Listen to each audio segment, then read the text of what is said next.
On May 18, 2010, a software developer named Laszlo Hanyecz posted on a Bitcoin forum offering 10,000 Bitcoin for a couple of pizzas delivered to his home in Jacksonville, Florida. It took 4 days of back and forth before someone finally took the deal. Those 10,000 coins are worth well over $600 million today. Most people hear this story and think Laszlo was an idiot. He wasn't. He was completely rational by every standard available to him at the time. That's what makes this story so much weirder than it looks. In May 2010, Bitcoin barely had a price at all. 10,000 coins came out to about $41, roughly 4/10 of a cent each. Laszlo wasn't throwing away a fortune. He was testing whether Bitcoin could function as actual money, something you could trade for a real physical thing. A 19-year-old in California named Jeremy Sturdivant saw the post, called a Papa John's, paid for 2 pizzas with his own card, and had them delivered across the country to Laszlo's door. Simple trade, goods for coins. The problem wasn't Laszlo's math. The problem was opportunity cost neglect, a well-documented bias where people systematically ignore what they're giving up. Not because they're careless, because the alternative is invisible. Here's the part nobody mentions. That forum thread sat active for 4 days. Other people read it. Someone even pointed out Laszlo could just sell the coins for $41 in cash instead. He didn't want cash, he wanted proof.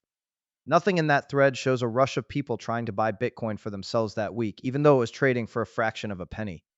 The future value was abstract. The pizza was real, right now, on a plate. When something invisible competes with something you can taste, invisible loses almost every time. Researchers Shane Frederick, Nathan Novemsky, and their colleagues ran the numbers in a 2009 study and found people almost never factor in what an unchosen alternative was worth, not unless something forces the question in front of them. Even directly prompting people to think about what else they could buy with the money barely moved most of their decisions. It isn't just a 2010 Bitcoin problem either. In 1997, a domain investor named Mark Ostrovsky spent $150,000 on a name, business.com. People thought he'd lost his mind. You could register almost anything for the price of a nice dinner back then. Just 2 years later, in 1999, he sold it for $7.5 million. The people calling him reckless weren't stupid. They were doing exactly what that forum crowd did with Bitcoin, treating a future that hadn't happened yet as if it were worth nothing. While Ostrovsky's domain was quietly turning into a fortune, Laszlo was still at his own machine, mining coins nobody wanted with hardware barely built for the job. By the end of that same summer, he estimated he'd spent close to 100,000 Bitcoin on pizza alone, and around that time he also wrote code that let other miners run the network on graphics cards instead of ordinary processors, a shift that reshaped Bitcoin mining for years afterward. History kept the punchline.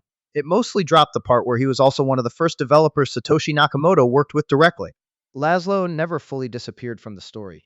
He kept mining, kept coding, and ended up spending tens of thousands more Bitcoin on pizza that same year, back when it genuinely felt like free food.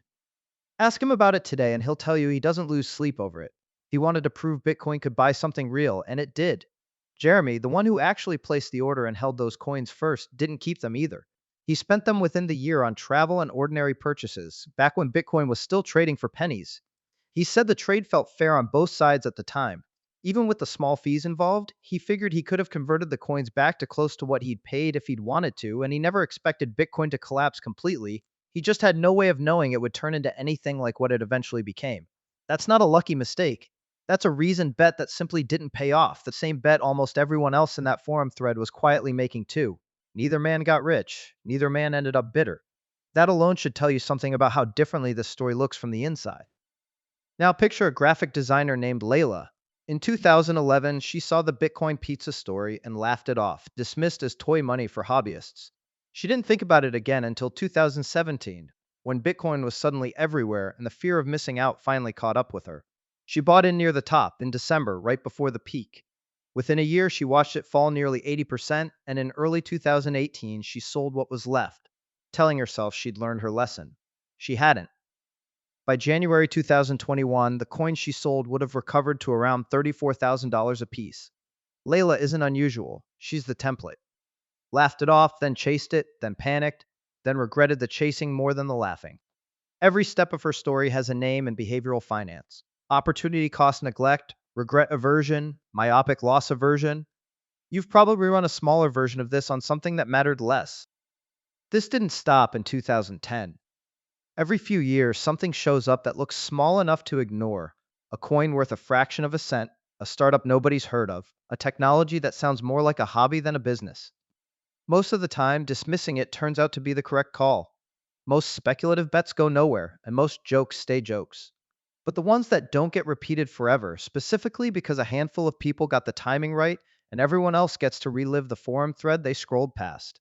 You don't need to chase every coin, every stock, every trend that shows up looking silly. You just need to notice when you're dismissing something purely because it's cheap and unfamiliar, rather than because you've actually thought it through. Here's the uncomfortable part Bitcoin Pizza Day leaves you with. It was never about the pizza. It was about the story Laszlo, and everyone who watched told themselves afterward. I already spent it, closes a chapter. I could have held it, loops forever. Every financial decision carries an invisible twin, the version you didn't take. The dangerous part isn't the regret itself, it's mistaking that regret for wisdom, then using it to justify the next bad call. Hindsight feels like knowledge. It almost never is. Think about the one financial decision you've replayed the most, not to learn from it, but just to feel bad about it. That's the question actually worth sitting with. If this story hit differently than you expected, subscribe to Quietly Broke. We dig up the angles everyone else skips past. Drop a comment. What's the decision you've replayed the most, and did it actually change what you did next time? And if you know a Layla in your life, send this to them, they'll recognize it immediately.